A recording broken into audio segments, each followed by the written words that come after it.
Hey guys, tonight we begin with something darker. Imagine yourself standing inside a cold stone hall that echoes with the sound of footsteps, coughs, and whispered prayers. The candles flicker weakly, casting long shadows across tapestries that do little to keep out the draught seeping in through cracks in the walls. You are wrapped in clothing that feels stiff and itchy, not because you chose it, but because your parents decided this was the finest garment you could wear on your wedding day. And yes, every single member of your extended family, your neighbors, and half the village are staring directly at you. Forget the idea of a private ceremony. Your marriage begins as a public spectacle, with everyone eager to see if you will trip, faint, or make a fool of yourself. The priest speaks in Latin, a language you may or may not understand. You nod at the right moments, because what else can you do? Historians still argue whether ordinary peasants truly understood much of what was said in these ceremonies, or if they simply copied the gestures of those before them. Either way, you do not really need to understand the words. You are simply agreeing to live with this person, share work, and hope that together you can survive winters that have a nasty habit of killing the weak. That is romance, medieval style. Now, if you thought your first night together would be private, you are about to be horrified. In many parts of medieval Europe, marriage was not considered official until it was consummated. This meant that after the long feast, complete with bread, a bit of cheese, maybe some pork if you were lucky, and watered-down wine, you were expected to retire to bed while others watched.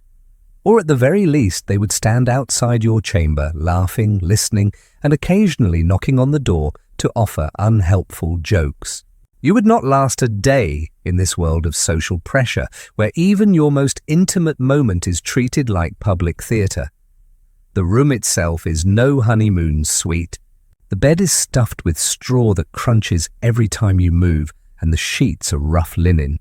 If you are unlucky, there may already be bedbugs or lice waiting to welcome you. The smell of smoke lingers on your clothes from the feast hall, and your partner is just as nervous as you are. Forget rose petals, forget music. Your soundtrack is the sound of a dog barking outside and a drunk uncle snoring near the hearth. Marriage in the Middle Ages was less about love and more about alliances. For peasants, it was about survival. You are not choosing your spouse based on affection, but on whether they can work the land, carry buckets of water, or survive childbirth. Parents often arranged matches to secure land, livestock, or simply a dependable extra pair of hands. In fact, one quirky tidbit historians mention is that dowries could be paid in geese, chickens, or even a half-broken plough. That is right. Your future might literally hinge on poultry. Of course, the church had a strong say in all of this. Marriage was treated as a holy sacrament, a bond overseen by God. Yet, ironically, the rules about what counted as a valid marriage could be oddly flexible. If two people exchanged vows in front of witnesses, even without a priest, it could still be considered binding. This led to endless debates later when people claimed they were or were not actually married. Historians still argue whether this looseness made things easier for peasants or just more confusing. And do not assume you will be marrying someone your own age. Medieval Europe was full of mismatched unions. A girl as young as 12 could be wed to a man twice her age, though consummation was often delayed until later. Wealthy nobles might marry off daughters even younger to secure political ties. Meanwhile, widows and widowers remarried quickly because life was short and survival demanded partnership.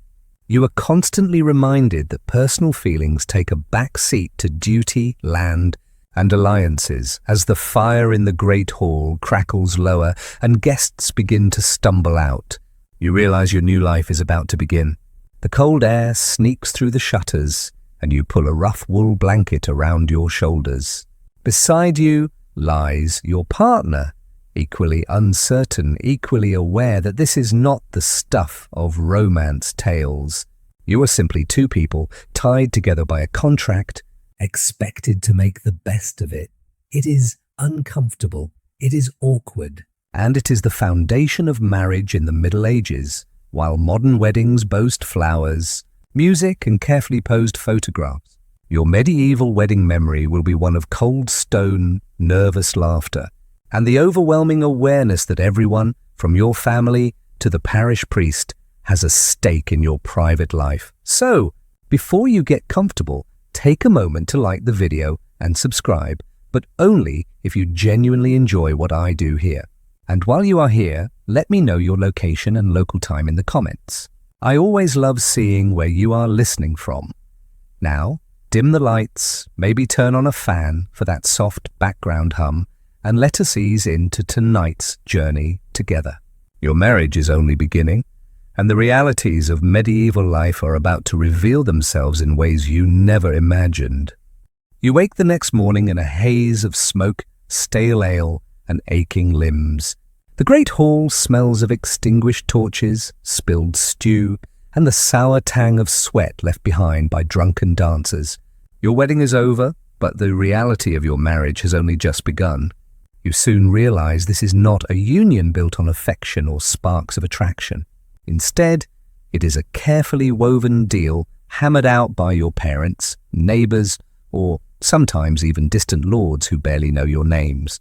Arranged matches are not the exception in the Middle Ages. They are the rule. You glance at your new spouse, a stranger in many ways, and remember how the agreement was made.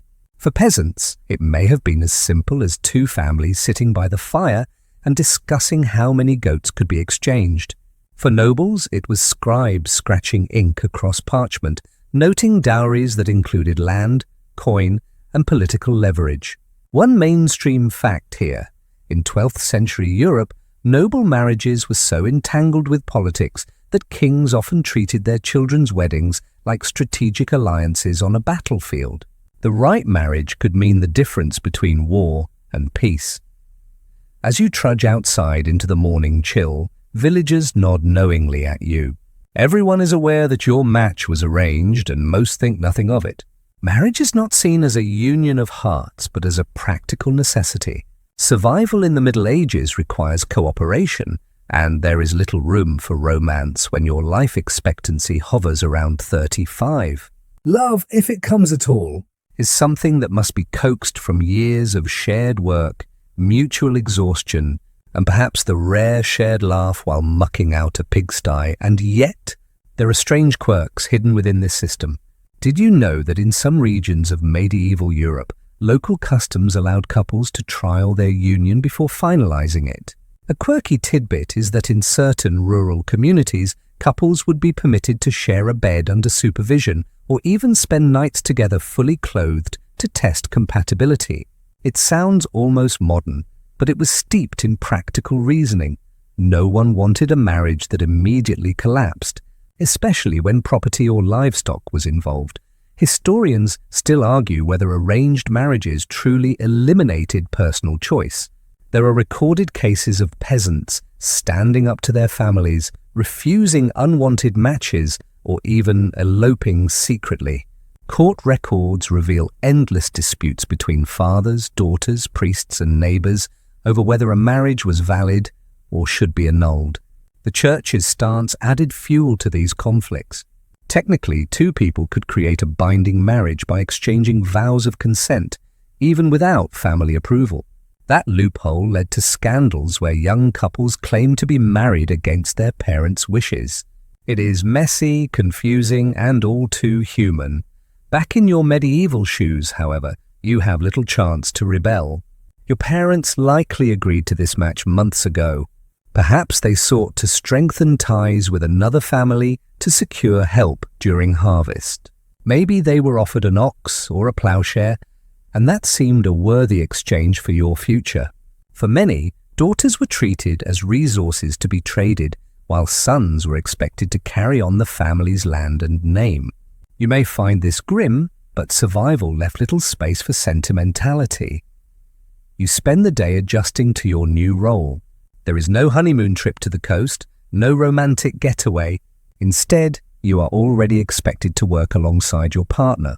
If you are a bride, you join your mother-in-law in kneading bread, drawing water, and spinning wool. If you are a groom, you grab a hoe and head for the frozen fields. Marriage does not pause life. It simply doubles your responsibilities overnight.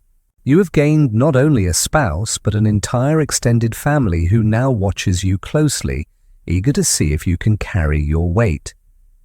Imagine, though, the small humiliations of this system. You are still a teenager, and your spouse may be twice your age. The villagers chuckle about it openly. The older spouse may carry authority in the household, while the younger one struggles to keep up, physically and socially. For the noble classes, these mismatched marriages were even more striking. An elderly nobleman could wed a girl barely in her teens to secure heirs. Everyone understood the imbalance, but no one questioned it. That was just how the system worked. It is important to note, though, that despite these arrangements, not every marriage was miserable. Over time, couples often grew to respect one another. Shared hardship and long winters tended to forge bonds, even if affection was not there at the start.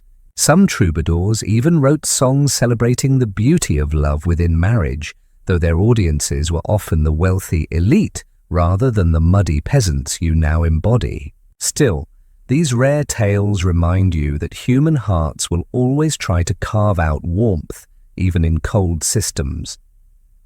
As the sun dips behind the thatched roofs, you return to your new home. The hut is drafty, the floor damp, and the roof leaks. You and your spouse settle into your straw bed, silently aware of how little choice either of you had in this union. You may feel a flicker of resentment, but you also recognize the unspoken truth. Without each other, survival would be far more difficult. So you grit your teeth, share the blanket, and listen to the wind howling outside. This is marriage in the Middle Ages, not a fairy tale, but a practical bond that keeps you fed, sheltered, and tethered to the community, whether you like it or not.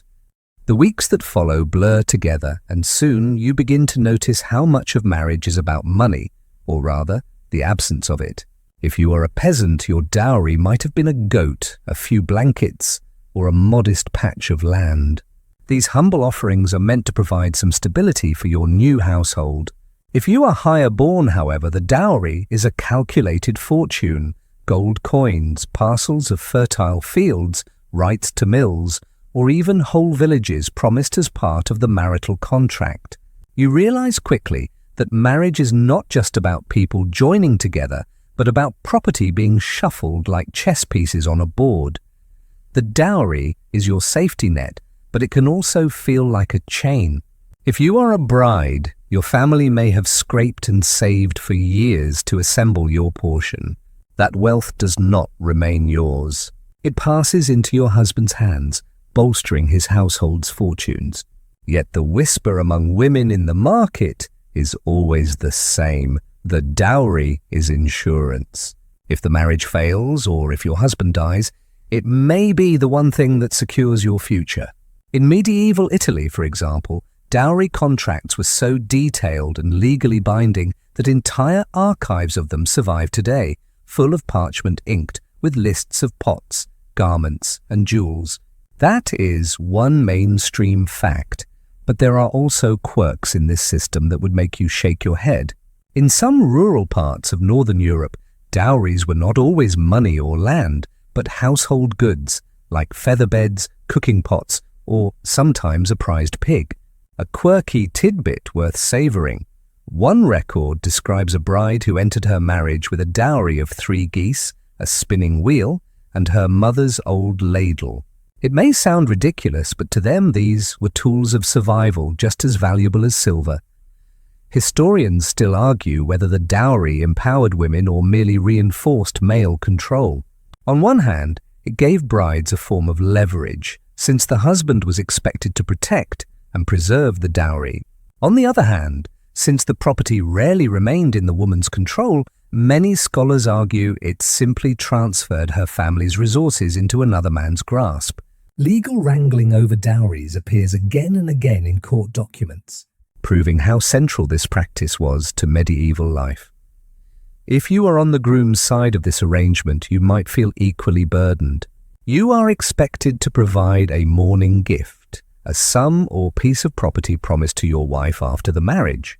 It is a gesture of goodwill, but also a way of ensuring she has some protection if you die before heirs are produced.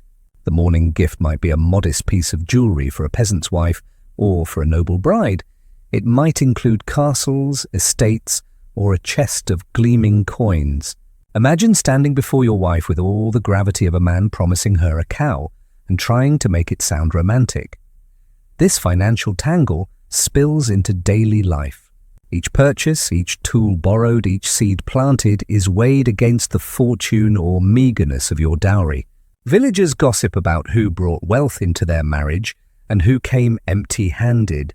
These whispers matter because a thin dowry can mean thin respect. Neighbors might mock the fact that your household lacks enough hens or that your only blanket is patched 3 times over. In noble courts, these rumors spiral into scandals: whose dowry was inflated, whose was squandered, whose marriage fell apart because the promised lands never materialized. You begin to understand that in this world, love is a luxury. The true foundation of marriage is economics.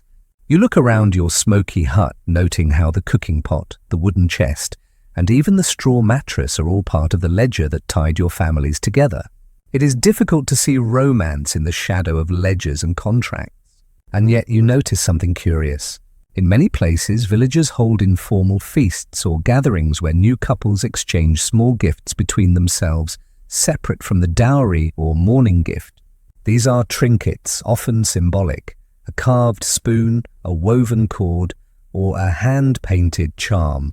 They carry no monetary weight, but they whisper of personal affection amid the sea of financial obligation. Still, the economic strain lingers. You worry about inheritance. What happens if you and your spouse cannot produce children, or worse, if your children die young, as so many do? Families feud over dowries and inheritances for decades. Brothers, cousins, uncles, all step forward to claim land or coins that once passed through your marriage. You hear stories of widows dragged into court, their dowry seized by in-laws who argue it was never truly theirs. And nobles? Their disputes become wars, with dowries serving as excuses for invasion. The 100 Years' War itself had seeds in marriage alliances gone wrong. By now, you feel the heavy truth settling in your bones. Marriage in the Middle Ages is less about affection and more about securing survival. It is a partnership forged not in candlelight whispers, but in the clinking of coins, the shuffle of parchments, and the scrawls of notaries who do not care if you ever smile at each other. Still, you survive. You wake each day beside your partner, sharing work, meals, and the burden of making ends meet. Slowly, grudgingly, you learn that survival itself is a kind of intimacy. You may not love your spouse, but together you make it through the winter, and that might be the closest thing to love this system allows. The first spring of your marriage arrives, and with it comes the unrelenting chorus from neighbors, priests, and relatives. When will you produce children? In the Middle Ages, marriage is not considered complete until a child is born. Heirs are the glue that holds families, land, and dowries together, and everyone watches your household with hawk-like interest. The pressure feels immediate. From the day after your wedding feast, villagers exchange knowing glances and older women mutter prayers or sly comments about your fertility. You quickly realize that your body has become a kind of public concern. If you are a bride, your role is clear. Bear children, preferably sons, as soon as possible. Each menstrual cycle is tracked by whisper and suspicion, as though the entire village has its own private calendar pinned to your back. The priest preaches about the sacred duty of motherhood, while your mother-in-law hovers like a stern hawk. A mainstream historical fact here is that by the 13th century, canon law firmly emphasized procreation as the central purpose of marriage. Without it, some churchmen argued, the union itself could be questioned, yet the reality is far from straightforward. Many medieval women do not survive childbirth, and even if they do, the infants often do not. Child mortality rates are shockingly high, with some estimates suggesting that 1/3 of children die before their 5th birthday. Imagine the heartbreak of watching cradle after cradle emptied. Quirky customs grew around this grim truth. For example, in some French villages, neighbors would bang pots and pans outside the home when a woman gave birth to her first child, creating a noisy, chaotic celebration meant to drive away evil spirits.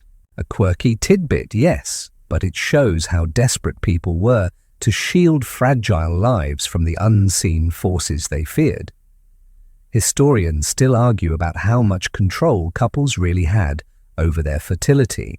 Some evidence suggests that herbal remedies and folk practices were quietly used to delay pregnancies or avoid them altogether, though the church condemned such behavior.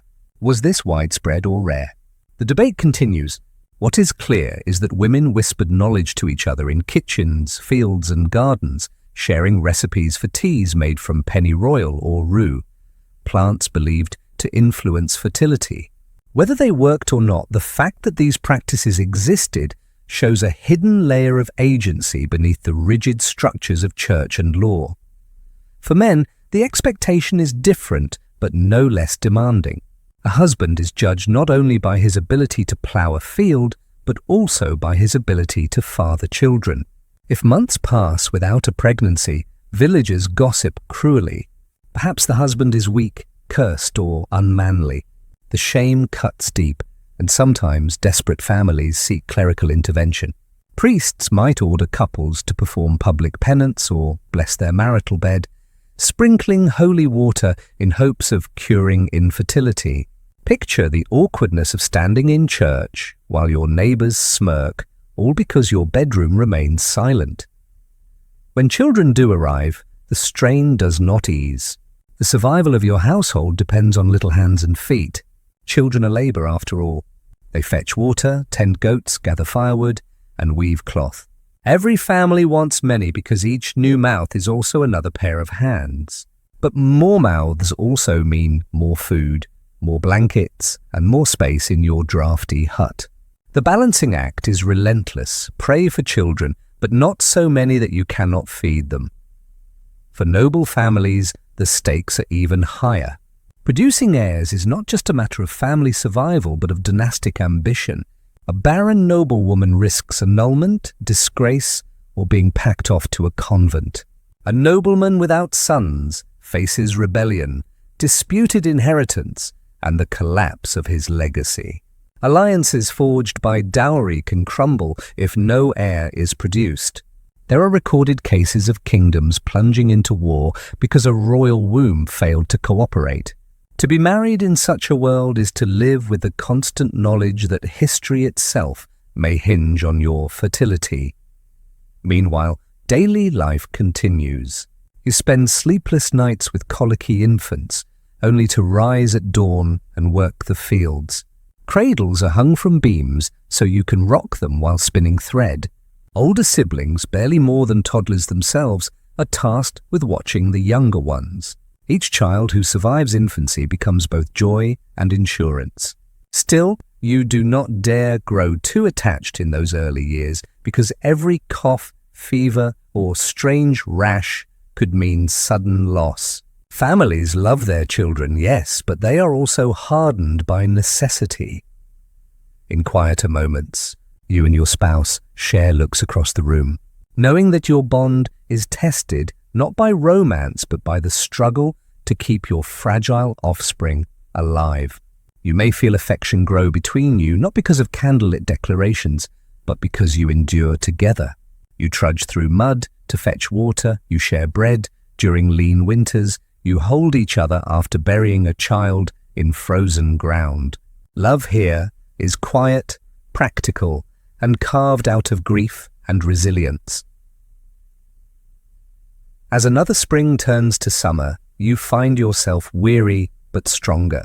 Your body aches, your hands blister, but your family line inches forward through sheer persistence.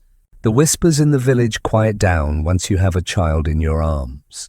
For a time at least, the public pressure lifts, but you know it will return.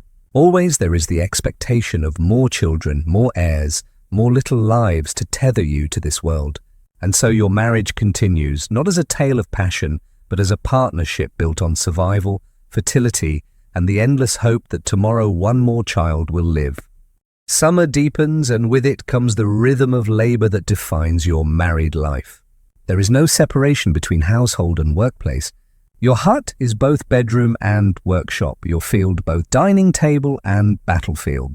From dawn until the last fading light, you and your spouse toil side by side.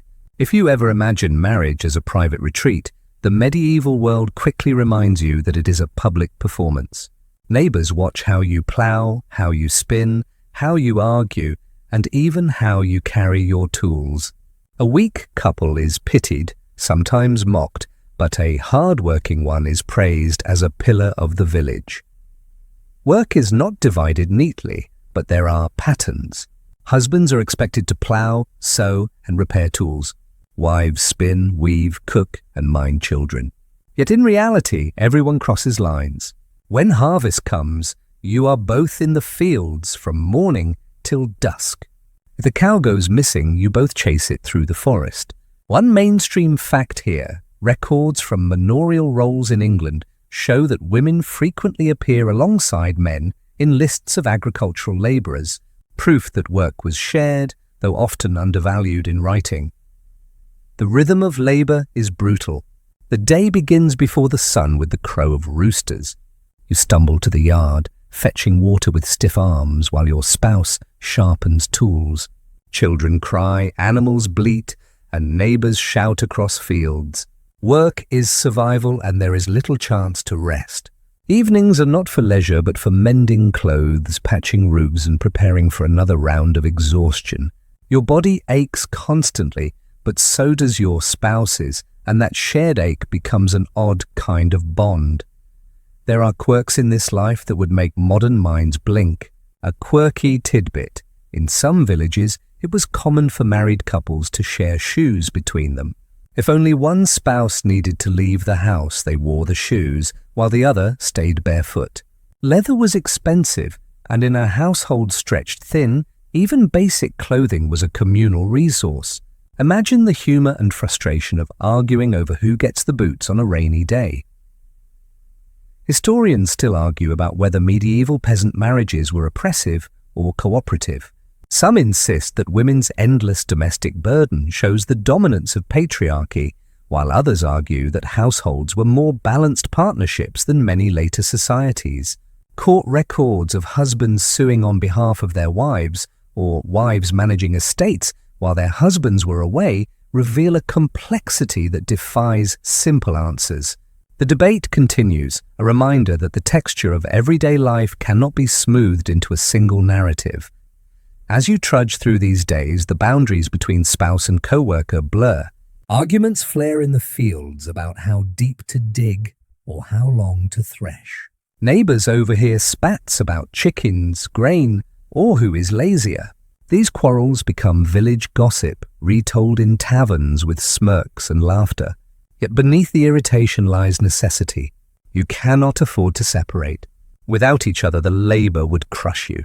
So, the rhythm of cooperation continues even through gritted teeth. The noble households, too, share this pattern of work, though on a grander stage. While peasants sweat in the fields, noble couples manage estates. Husbands oversee nights and rents, while wives supervise kitchens, servants, and accounts. A noble woman's marriage may look gilded, but it is still work, balancing ledgers, organizing feasts, and ensuring dozens of mouths are fed each day. Fail and the household falters. Success, however, brings prestige. In both huts and castles, the truth is the same. Marriage is an economic engine powered by two people bound together whether they like it or not. And yet, amid the exhaustion, you find flickers of humanity. On summer nights, when the fields glow with fireflies and the village quiets, you and your spouse share a crust of bread outside your hut. You laugh briefly at the absurdity of it all. The cow that escaped 3 times, the pig that ate your neighbour's laundry, the child who smeared mud across the entire floor. These moments do not erase the hardship, but they soften it. Affection seeps into the cracks, not in the form of grand gestures, but in the simple act of laughing together after a punishing day. As the weeks roll on, you notice how marriage reshapes your identity. No longer are you just yourself. You are part of a unit, a household, a cog in the machinery of the village. People refer to you by your spouse's name or by your role in the family. Privacy is rare, individuality even rarer. And yet, in the midst of the unending work, you and your spouse carve out a small sanctuary together. A nod across the field, a shared cup of ale, a weary smile at night. These are the fragile threads that keep the partnership alive. By autumn, the harvest looms, and with it comes even more back-breaking labor. You and your spouse brace for the busiest season of the year. Marriage, you realize, is not the fairy tale of bards or troubadours. It is an exhausting contract, a relentless partnership, and sometimes, if you are lucky, a companionship that grows in the cracks of exhaustion. You collapse into bed night after night, straw poking your skin, your body numb, and yet you sense the quiet truth. Without this bond, however imperfect, survival would be impossible. The leaves turn gold and the air sharpens, and with it comes the harvest. For a medieval couple, this is the climax of the year. All the labor of spring and summer funnels into these few weeks. If you miss it, if the weather turns foul, or if disease strikes the crops, the entire household teeters on the edge of famine. You and your spouse rise before dawn, scythes in hand, baskets slung across aching shoulders. Marriage now becomes less about companionship and more about pure coordination. Every move must be in rhythm, like two dancers whose survival depends on hitting the same beat. The fields are alive with motion. Husbands and wives, children and elders all stoop low, hacking through stalks of grain and binding sheaves. There is no room for laziness. Even the youngest children are pressed into carrying bundles, their tiny bodies stumbling through the stubble. One mainstream fact: medieval harvests required entire communities to band together, and records show that neighbors often shared labor during these weeks, with households working each other's plots in rotation. It was marriage on a communal scale. Every couple became part of a larger choreography. Exhaustion defines these days, but so does festivity. After hours of relentless work, you and your spouse join the others in singing bawdy songs that make light of sore backs and empty stomachs. There is laughter, even flirtation across the rows of grain. A quirky tidbit: in some regions it was customary for the final sheaf of wheat to be dressed in ribbons and carried home like a guest of honor, sometimes even placed at the head of the table during the harvest feast. Imagine your spouse giving a solemn toast to a bundle of wheat while the rest of the villagers chuckle. Historians still argue whether medieval peasants truly enjoyed harvest festivals or whether they were brief illusions of joy masking deeper misery. Some accounts describe jubilant dancing, feasting, and community pride, while others insist these moments were fleeting distractions before the long winter's hunger. The truth likely lies somewhere in between. Small sparks of celebration in a world that offered little rest. As you bend to gather more stalks, you feel the wear on your body. Your spouse's hands blister, your own back cramps, and both of you smell faintly of sweat and damp earth. Yet here, in the midst of agony, you feel strangely united. There is no pretense. No illusions of romance remain. What binds you is necessity, the knowledge that if one falters, the other must lift twice as much. Marriage, in this season, is a raw survival pact. The harvest also reshapes gender roles in subtle ways. Husbands might lead the scything, but wives organize the bundles, direct children, and keep track of stores. In noble estates, this division is even clearer. Lords supervise fields from horseback, but ladies oversee granaries, ensuring every grain is accounted for. The household economy pulses with urgency, and everyone knows mistakes can bring ruin. Marriage here is not a private matter, but the backbone of estate survival. There are moments of comic relief. Picture yourself struggling with an overstuffed sheaf, straw prickling your eyes, while your spouse laughs so hard they nearly drop their own bundle. The wheat dressed in ribbons becomes a running joke. Someone whispers that it is better dressed than half the men at the feast. Laughter ripples through the group, a small rebellion against the drudgery. Humour, crude and earthy, becomes as essential as bread.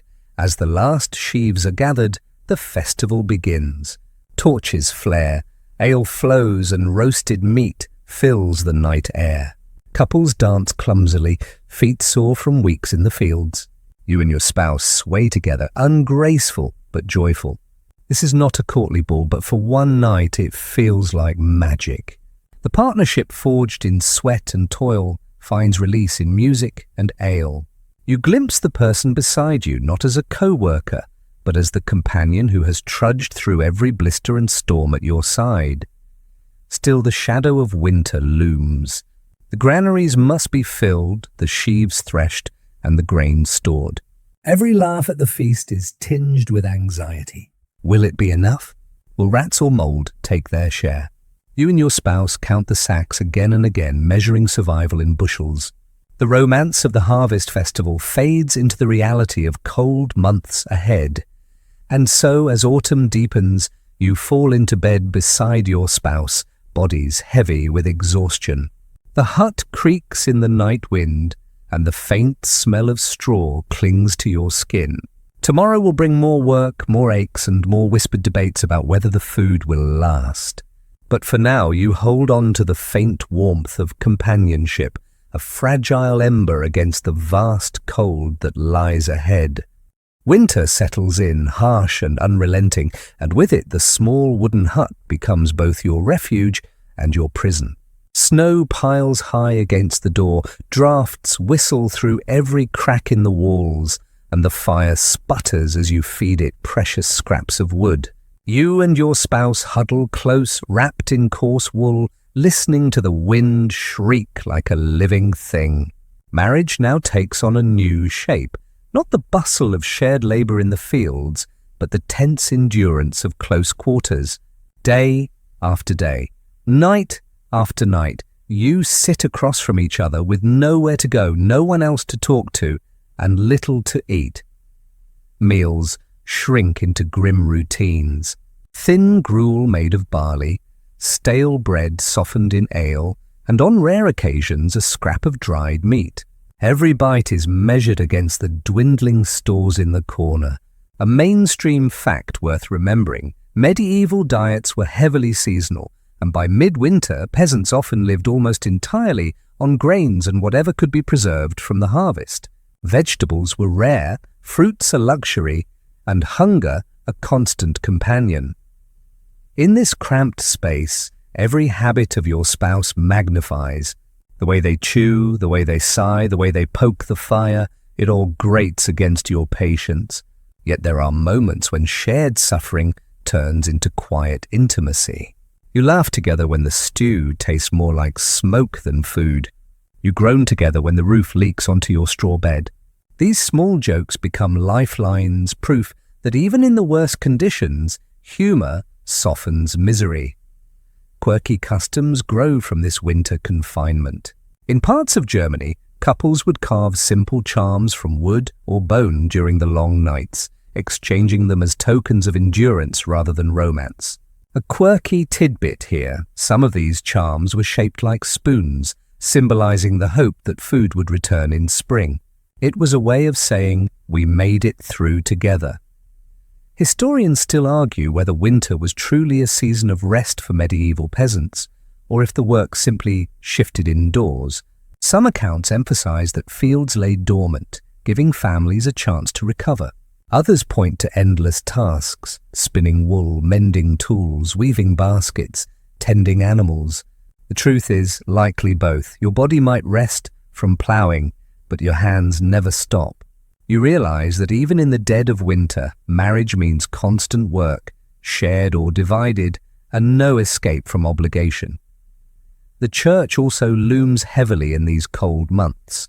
Priests remind couples of their duties, warning against idleness and sin.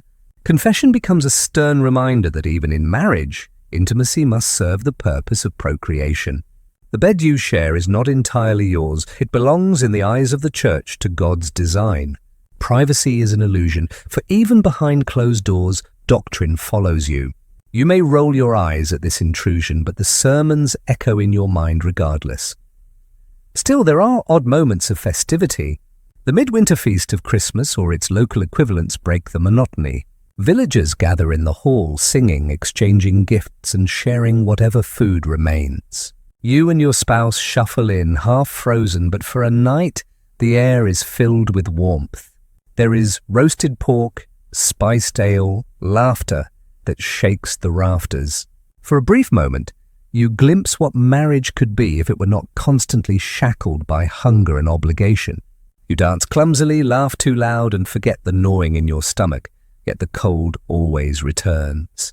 Nights stretch endlessly, and you and your spouse curl beneath thin blankets, listening to each other's breathing. The fire dies low, leaving only embers. Outside, wolves howl in the forest. Inside, the silence between you can feel heavier than any snow, but you endure. Marriage here is not passion, it is persistence. Two people sitting shoulder to shoulder against the storm, hoping the roof holds and the food lasts. By late winter, supplies run dangerously low. You and your spouse scrape the bottom of the grain sack, measuring the days until spring. Every argument now feels sharper. Who spilled too much grain? Who left the door open to the cold? Who snores too loudly? The hut becomes a stage for small quarrels, each one magnified by hunger. And yet, when one of you coughs, the other rushes to fetch water. When one shivers, the other adjusts the blanket. Resentment and care coexist in equal measure, bound by necessity. When the first thaw finally arrives, you both stagger outside, blinking into weak sunlight. The snow melts, mud clings to your boots, and the faint green of new shoots appears. You made it. Barely, perhaps, but you endured. You look at your spouse differently now, not as a stranger bound by contract, but as a fellow survivor who shared the hunger, the cold, and the endless silence. Love, perhaps not, but respect forged in frost feels just as strong. Spring's thaw transforms the landscape into mud, and with it your marriage shifts back into the rhythm of labor. The ground softens, rivers swell, and every path turns into a slippery track of muck. You and your spouse trudge side by side, boots caked, shoulders bent beneath baskets and buckets. Marriage is no longer about surviving the silence of winter, but about balancing the explosion of work that comes with spring. The fields demand attention first. Ploughing begins again, the heavy wooden plough cutting through wet soil with the groan of oxen and the grunts of your own body. If you are the husband, you strain behind the plough, every muscle aching. If you are the wife, you walk beside, scattering seed, with hands already raw from grinding grain. There is no romance here, only the endless repetition of bending, lifting, sowing, and hoping the earth will be generous. A mainstream fact. In medieval Europe, spring planting was so vital that communities often treated it with ritual, including blessings from priests and processions through the fields, as though divine favor could coax fertility from the soil. Your marriage is tested in these muddy rows. Arguments spark easily about whether the seed was sown too thick, whether the oxen were guided poorly, whether one of you is slacking. Yet just as quickly the quarrels fade into weary laughter. What choice do you have? There is no one else to lean on, no one else who shares the burden so fully. You and your spouse push forward, hands blistered, backs bent, both cursing and laughing at the absurdity of it all. Quirky customs lace these months. In some English villages, couples celebrated the first loaf baked from the new grain with a small feast, believing it brought luck to the household. A quirky tidbit tells of peasants in parts of France who sprinkled ashes from their hearth into the fields during sowing, a ritual meant to keep pests away. It was half faith, half desperation, but always done together as a pair. Historians still argue about the emotional quality of these shared labours. Some suggest that constant toil ground affection out of marriages, reducing couples to weary co-workers. Others argue the opposite. that shared hardship built bonds stronger than fleeting romance. The truth may rest in the quiet moments you experience, when your spouse steadies the plow as you stumble, or when you hand them a crust of bread with a tired smile. These gestures, small and practical, carve space for tenderness. Beyond the fields, household work explodes. The thatch roof leaks from the rains and must be patched. The mud floor inside the hut must be leveled again with fresh clay. Tools broken over winter need repair, and animals, weak from months in the byre, must be coaxed back to strength. You and your spouse divide the chores, not by preference but by necessity. If you are the wife, you scrub soot from pots, mend torn clothing, and keep a constant eye on the children who toddle dangerously close to the river's edge. If you are the husband, you patch fences, repair harnesses, and chase the cow that somehow finds a way into the neighbor's garden yet again. There is little privacy in these tasks. Neighbors walk by, offer advice, or make sly comments. Gossip thrives in spring mud as much as in autumn fields. Who patched their roof poorly? Who planted late? Who argued loudly enough to be heard across the stream? Your marriage becomes a public performance once again, judged not by affection but by competence, and yet life is not without its lighter notes. Festivals return with the season, and you and your spouse shuffle to the village green. There is music, clumsy dancing, and cheap ale. For one night, your spouse's face softens in firelight, their laugh carrying above the din. You forget briefly the mud and the oxen, and instead see them as the person who endures all of this with you. A small miracle, really, in a world that allows few. Still, as you collapse into bed at night, every bone aching, you cannot escape the truth. Marriage in the Middle Ages is work. Work when the fields flood, work when the children cry, work when the roof caves in. But it is also survival. And you realize more with each passing season that your life depends utterly on this strange, imperfect partnership.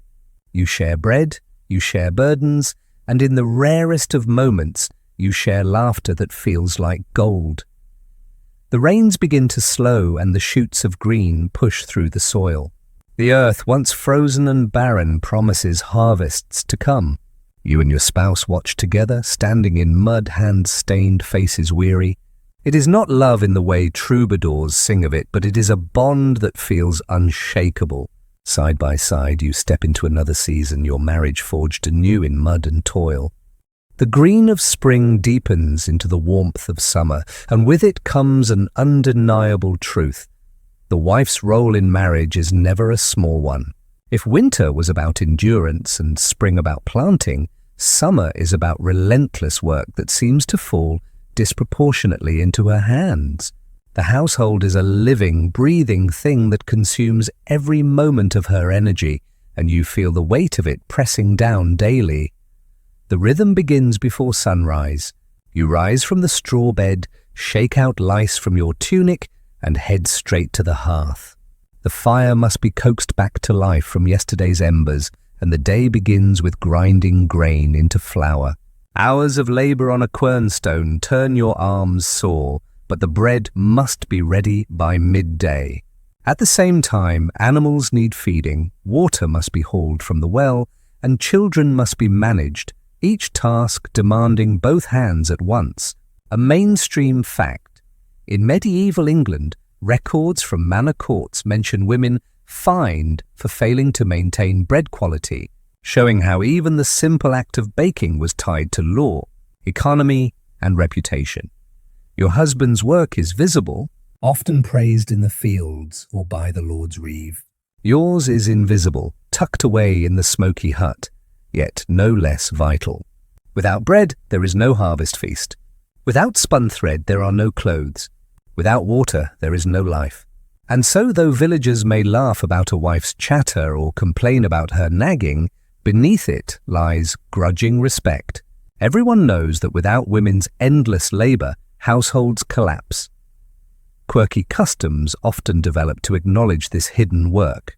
In some French towns, bakers' wives would carry loaves through the streets, singing cheeky songs about their husband's laziness. It was both satire and survival, a way for women to voice frustrations without outright rebellion, a quirky tidbit. In one record, a group of wives in Flanders staged a mock trial for their husbands who had spent too long in the tavern, sentencing them to scrub pots while the wives drank ale. The punishment may have been a joke, but it carried a sharp edge of truth. Historians still argue about how much autonomy medieval wives truly had. Some claim women were crushed beneath endless chores and patriarchal control, while others point to evidence of women running businesses, managing estates, and even defending villages when men were away at war. The debate remains unsettled, but the daily reality is clear. Whether in peasant huts or noble halls, wives bore the brunt of unacknowledged labor that kept households functioning. You feel this truth in your bones. By midday, sweat runs down your back, your hands are calloused from weaving, and your voice hoarse from shouting at children who chase geese into the garden. Your husband returns from the field with dirt under his nails and pride in his stride, but his first words are often about food. You grit your teeth, ladling out stew made of cabbage and barley, and swallow your irritation. You know tomorrow will be the same, and yet beneath the frustration there is also resilience. You learn to find small joys in weaving patterns into cloth, in humming while kneading dough, in telling children stories to keep them still. Humor slips into the cracks of exhaustion. You laugh at the goat that chews your laundry, at the chicken that lays eggs in the woodpile, at your husband's clumsy attempts to repair a pot. Laughter is not frivolous, it is survival, binding you and your spouse in shared absurdity. Noble marriages mirror this pattern, though on a grander scale. A lady of the manor oversees servants, kitchens, accounts and supplies.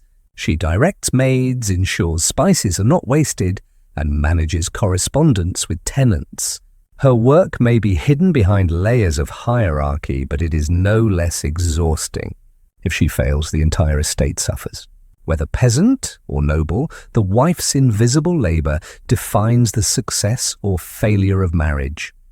As evening falls, you collapse onto your straw bed, ears ringing from a day of noise and motion. Your husband snores beside you, already asleep, while you still think of tomorrow's bread, tomorrow's wool, tomorrow's water.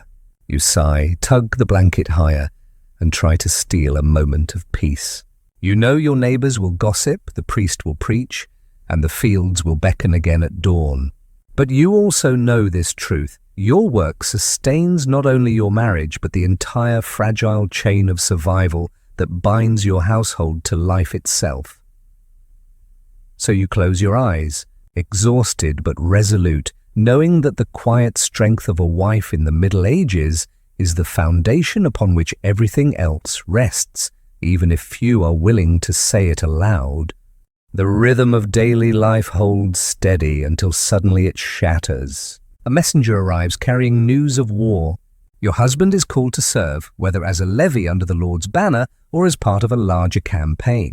Marriage, which has been a partnership of shared labor, is now torn apart by the demands of politics and conflict. You watch him gather what little equipment he has, a dull sword, a dented helmet, perhaps a spear older than either of you. There is no question of refusal. The Lord commands, and every able man must march. The village is restless. Families gather in the square, wives clutching children, elders muttering about old campaigns. The priest blesses the departing men, sprinkling holy water while reminding them of their duty to God and Lord alike. A mainstream fact here: during the 100 Years' War, peasants across France and England were conscripted into armies, often with little training or choice, leaving their wives and families to manage farms alone. For noble marriages, husbands rode off to war as knights while their wives remained behind to govern estates. The farewell is not romantic. You hand him a sack of bread and cheese, watch him kiss the children's heads, and then he marches away with dozens of others. Dust rises from the road, and soon he is gone. The hut feels colder, emptier, though the work has not lessened. In fact, it has doubled. You now carry his duties in the fields alongside your own, and the village watches. People whisper about which wives seem capable and which ones will falter.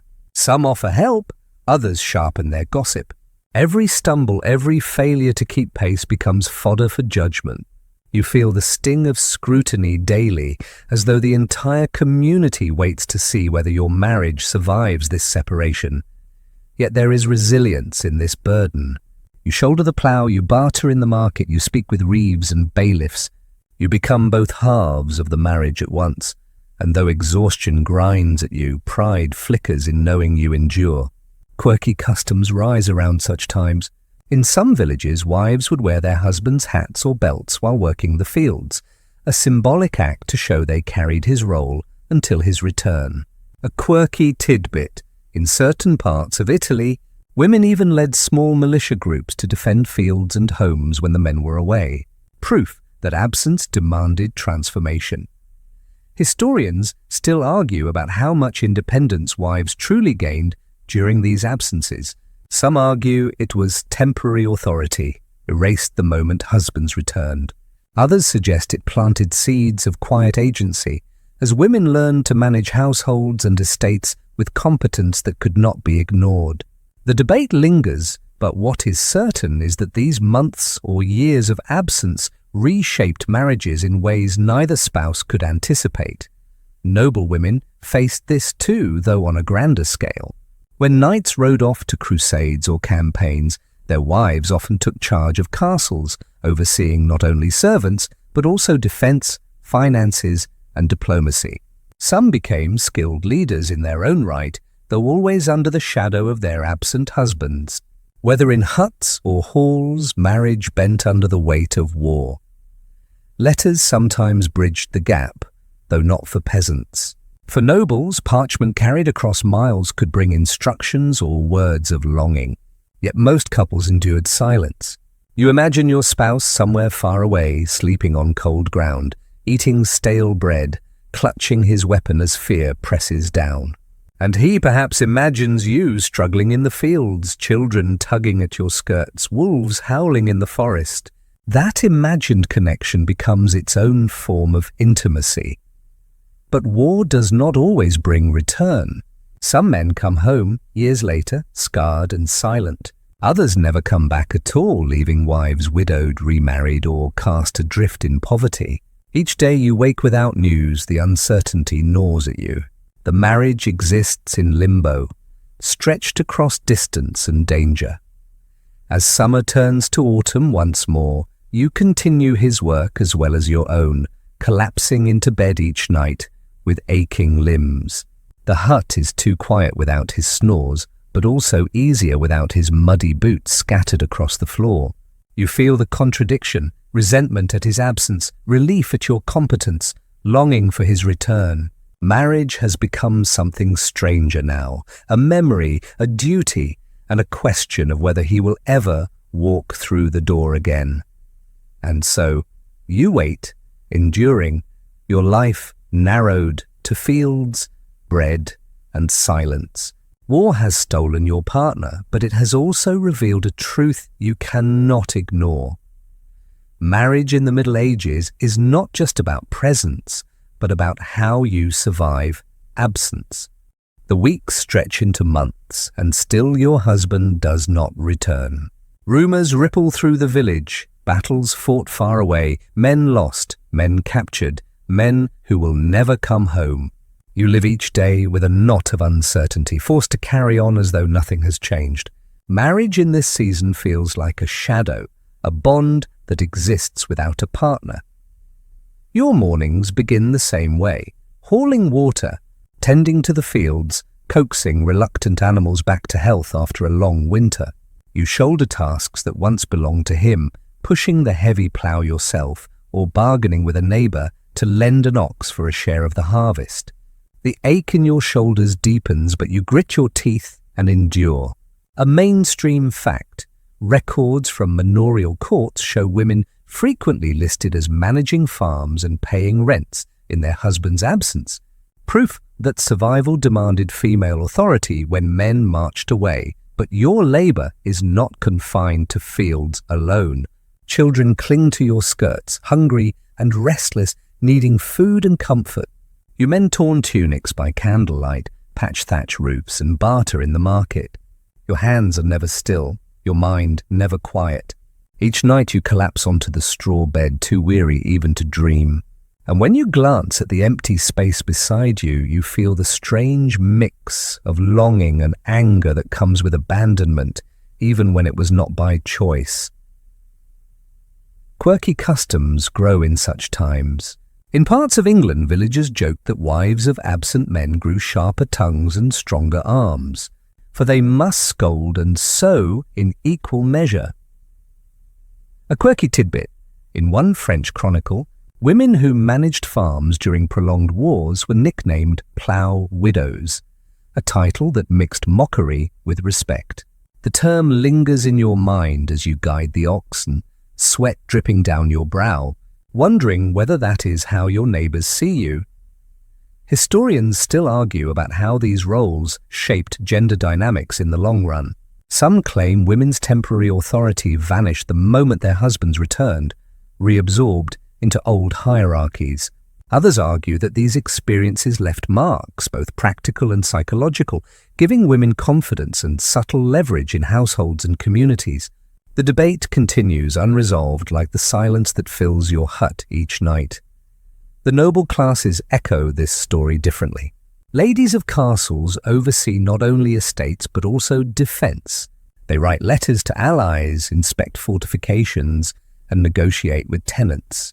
Their lives become a balancing act of duty and fear, each decision scrutinized by priests, stewards, and rivals.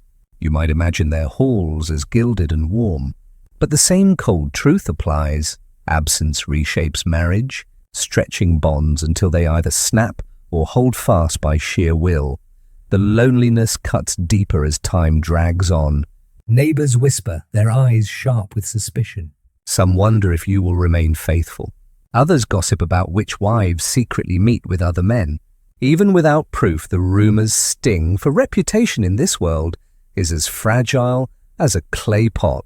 One slip, one whisper too many, and your household standing crumbles. Still, the community depends on you. When a neighbor's barn collapses, you lend a hand. When another wife falls ill, you bring broth. This web of shared labor binds the village together, but it also binds you to your absent husband. Every action you take reflects not only on yourself, but on him. Marriage persists through absence, not by affection, but by duty lived out daily in mud and sweat. There are, however, fleeting moments of strength. You catch yourself standing taller, speaking louder at the market, making decisions without hesitation. You realize you can no longer wait for someone else to take the lead. Perhaps you even smile at the absurdity of it all, that you, once seen as secondary, now carry the weight of two. Yet the cost is high. Nights are long, hunger gnaws, and fear whispers constantly. Will he return? Will he come home wounded or not at all? You whisper prayers, clutching rosary beads, though sometimes your faith feels as thin as the smoke curling from the dying fire. As another season turns, you find yourself hardened. The bond of marriage now feels like a rope stretched taut between two distant poles, straining under the weight of distance and silence. It has not broken, but neither is it whole. You trudge forward, knowing that whatever comes next, the marriage you once had will never return in quite the same form. Absence has reshaped it forever, and so it will remain, whether he walks through the door tomorrow or never again. The long wait finally ends. One morning, as the fog still clings to the fields, you see a figure limping down the muddy road. His shoulders are stooped, his cloak ragged, and his gait uneven. At first, you do not recognize him, but when he lifts his head, the sight steals your breath. It is your husband. Scarred, older, thinner, but alive. Relief rushes through you, followed swiftly by unease. For though he has returned, he is no longer the same man who left. The reunion is awkward. You rush to meet him, children clinging to your skirts, but he seems distant, as though part of him has not truly come home. He smells of smoke, sweat, and iron, and his stories of the campaign are fragmented. He says little of the battles, only muttering about mud, hunger, and endless waiting. One mainstream fact: medieval soldiers often spent far more time marching and sitting in camps than actually fighting, their days filled with disease and boredom rather than glory. He carries that weariness now, and it seeps into your household. At first, the village celebrates. Neighbors gather with mugs of ale, toasting his survival. They ask questions, laugh, slap his back, but soon gossip sharpens. People whisper about how you managed the farm in his absence, about whether you grew too independent, about how he will set things right now that he is home. The marriage, stretched thin by absence, now faces the tension of rebalancing. Who leads? Who decides? Whose labor counts? The arguments begin almost immediately. Small things ignite them: how the plough should be repaired, who left the door unlatched, whether the children's chores were done properly. You bristle at his commands, having spent months, years perhaps, running everything alone. He resents your resistance, stung by the thought that you might not need him. The hut, once quiet in his absence, is now filled with sharp words. Marriage in this stage is not a tender reunion, but a renegotiation of power, a quirky tidbit. In some medieval villages, communities actually staged mock marriage feasts for returning soldiers, playfully reenacting the wedding vows to re-establish bonds. These performances often included jokes about nagging wives and domineering husbands, both humor and warning wrapped into one. You imagine your neighbors laughing at such a show, even as you and your spouse glare across the hearth. Historians still argue about how these reintegrations played out. Some claim couples fell quickly back into old rhythms, the wife stepping aside as the husband reclaimed authority. Others suggest that the scars of absence left lasting changes, with wives less willing to yield and husbands less confident in their dominance. The evidence is scattered, but what emerges clearly is this: medieval marriages were not static. They bent and shifted with circumstance, sometimes snapping, sometimes reforging into something entirely new.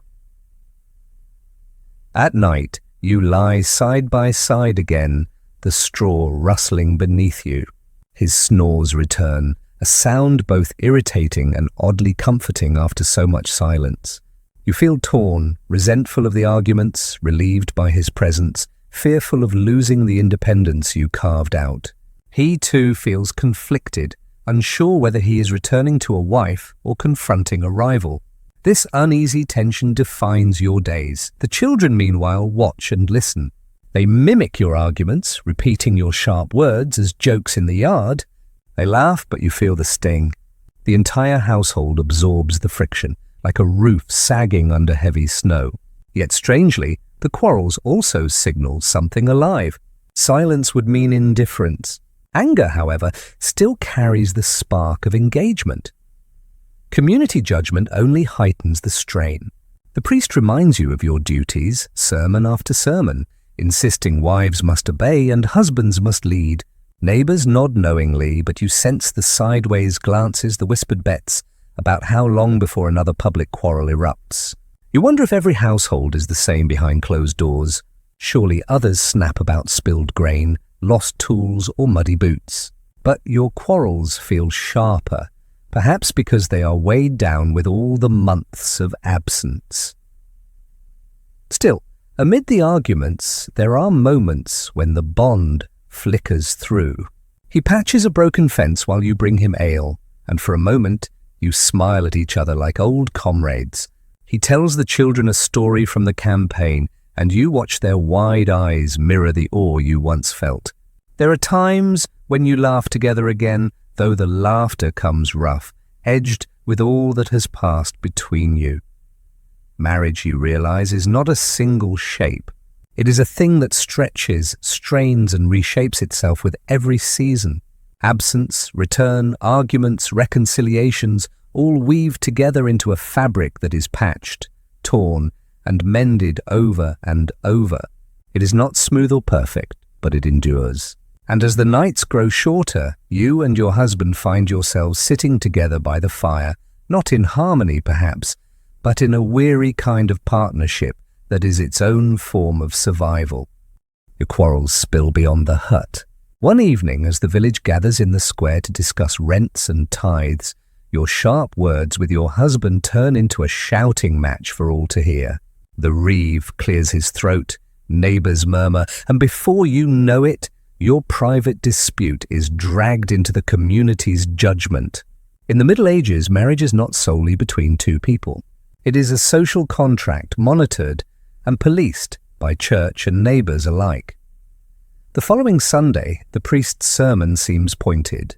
He speaks of harmony between spouses, of the dangers of disobedience, of the sacred duty of wives to obey and husbands to lead with fairness. You sit stiff-backed, heat rising in your cheeks. Everyone knows who he is talking about. Your children squirm beside you and your husband avoids your gaze. A mainstream fact, church courts in medieval Europe frequently heard cases involving marital disputes, from accusations of neglect to complaints about violence or abandonment. Marriage was not just a private matter, it was subject to law and scrutiny. Sometimes the intervention goes further. A neighbour might suggest mediation or the village elders might offer advice. But when things escalate, couples are summoned before the church court. Imagine standing before a bishop or archdeacon while your arguments about goats, grain, or fidelity are laid bare. Witnesses, your very neighbours, testify about your behaviour, repeating every rumour they heard through thin walls or over fences. Privacy does not exist. Your marriage is theatre, staged for the whole community. Quirky punishments sometimes followed. A quirky tidbit: in parts of France and Germany, couples who quarrelled too violently could be sentenced to public humiliation. They might be forced to ride backward on a donkey through the village, holding hands while neighbours laughed and jeered. The intent was corrective, but the comedy was cruel. You picture yourself gripping your husband's sweaty palm, bouncing awkwardly on a donkey while children pelt you with turnips. Hardly the path to reconciliation. Historians still argue whether these church courts truly strengthened marriages or simply reinforced control. Some scholars claim they offered women rare opportunities to speak publicly against mistreatment, while others argue the system overwhelmingly sided with men, silencing wives and forcing them back into unhappy unions. The surviving records show both outcomes, women sometimes winning separation, men sometimes punished, but far more often the couple pressured to reconcile for the sake of order. Back in your hut, the tension simmers. Your husband complains that you embarrassed him in public. You bristle at his arrogance. The arguments cycle endlessly about chores, about money, about who holds authority. Yet despite the heat of conflict, you also feel the inescapable pull of shared life. You still depend on one another for food, shelter, and survival. Anger flares, but partnership persists, an uneasy knot that refuses to untangle. In noble households, the stakes are even higher. A quarrel between a lord and lady might ripple through entire estates, drawing in servants, stewards, and even royal courts. Letters survive where noble women petition kings or bishops to intervene in abusive marriages, while others vanish quietly into convents when disputes became unbearable. The public nature of marital conflict meant that a fight at the hearth could echo all the way to the throne. Even in the village, your arguments are never truly private again. Children mimic your raised voices in play, neighbours smirk knowingly when you pass, and the priest's sermons continue to sting. But something else happens too. The act of being watched, judged, and sometimes humiliated forces you and your spouse to find ways to navigate the storm. You cannot simply ignore each other, not when the whole community insists on your bond. On a quiet evening, after another heated quarrel, you and your husband sit in silence by the fire. He fiddles with a broken tool. You mend a tunic. Neither of you speaks, but the air is softer somehow. You both know tomorrow's work requires cooperation, and so grudgingly, stubbornly, you edge back into rhythm. Not out of passion, not even out of forgiveness, but out of the strange truth that in the Middle Ages, marriage is not yours alone. It belongs to the eyes of the village, the voice of the priest, and the pen of the court. And in that shared captivity, you learn to bend rather than break. You think the storm has quieted, but a new shadow creeps into your marriage: suspicion. Rumours stir in the tavern, whispered by neighbours who love a good scandal. Perhaps someone saw your husband speaking too warmly with a widow at the well. Perhaps someone noticed you laughing with a neighbour while fetching water. In a village where gossip spreads faster than smoke, even a glance can grow into accusation. Infidelity, or even the suspicion of it, is no small matter. The Church condemns it fiercely, branding adultery as a mortal sin that could doom souls to hellfire. A mainstream fact. In medieval canon law, adultery was one of the most serious offences against marriage, and it could lead to harsh penances or even legal consequences in church courts. For noble couples, it carried political weight too. Illegitimate heirs could unravel dynasties. For peasants, it could mean humiliation, broken alliances, or even violence. Quirky punishments often followed scandal. A quirky tidbit: in some German towns, women accused of adultery were forced to parade through the streets wearing a headdress shaped like donkey ears, while men might be tied to the village pillory with mocking songs sung about them. Even without proof, the stain of rumour could linger for years, shaping how neighbours viewed your household. Historians still argue how common infidelity truly was. Some argue it was frequent but hidden, woven into the secrecy of village life. Others insist it was rare, too dangerous in a world where reputation meant survival. What is certain is that accusations of scandal appear often in surviving court records, revealing how fragile trust could be in marriages already strained by poverty and pressure. For you, the whispers gnaw at the fragile bond you and your husband rebuilt after his return. Every time he lingers in the market, you wonder. Every time you laugh with a neighbour, his eyes narrow. Arguments sharpen, fueled not by facts but by fear. You slam pots, he slams doors, and the children huddle silently by the hearth, wide-eyed at the fury that crackles between you. Yet beneath the anger lies something rawer: insecurity. You know you depend on each other utterly, and that dependence magnifies every suspicion. One of you strays, the household falters. Who will patch the roof, gather firewood, care for children? Marriage is not only about fidelity of the heart, but fidelity of survival. To lose that bond feels like losing the ground beneath your feet. In noble halls, scandal plays out with even greater drama. Chronicles tell of queens accused of infidelity, their reputations shredded by gossip and political enemies. Some were locked in towers, others sent to convents, some even executed when rumours became too loud. Kings, of course, often strayed freely, their dalliances excused or ignored. The double standard echoes through every class. Men's infidelity is a joke, women's is a crime. Back in your hut, the whispers do not fade. Neighbours snicker, the priest preaches about temptation, and even your closest friends avoid your eyes. You feel trapped in a cage of suspicion, unable to prove your innocence or his loyalty. Yet oddly enough, it forces you both into a kind of truce. You realize the only way to silence gossip is to stand together, to show unity in the face of whispers. And so, after another night of harsh words, you find yourselves laughing bitterly at the absurdity of it all. You may never know the truth, and perhaps that is the hardest part. Did he smile too long at the widow? Did you linger too long with the neighbour? In the end, it matters less than the choice you both make: to stay, to endure, to keep the fragile structure of your marriage intact. Trust, frayed and patched like the roof above you, somehow holds. Marriage in the Middle Ages is never private, never safe from rumour. But even in scandal, it endures, not because it is unbreakable, but because you and your spouse decide again and again to live with the cracks. You wake the next morning to the rhythm of bells tolling from the parish church. Marriage, for all its private storms and whispered scandals, remains tied to the public heartbeat of the Church. Every vow you once made was sealed not just before neighbors, but before God. That divine witness never leaves, shaping every argument, every reconciliation, every doubt. The Church's grip on marriage is firm. A mainstream fact, by the 12th century, canon law declared marriage a sacrament, one of the sacred channels through which divine grace flowed. This made it more than a contract. It became indissoluble. Once spoken, vows were binding until death, no matter how miserable life became.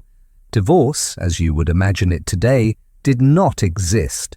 At best, one could seek annulment, proving the marriage invalid from the start, often through labyrinthine arguments about kinship or consent.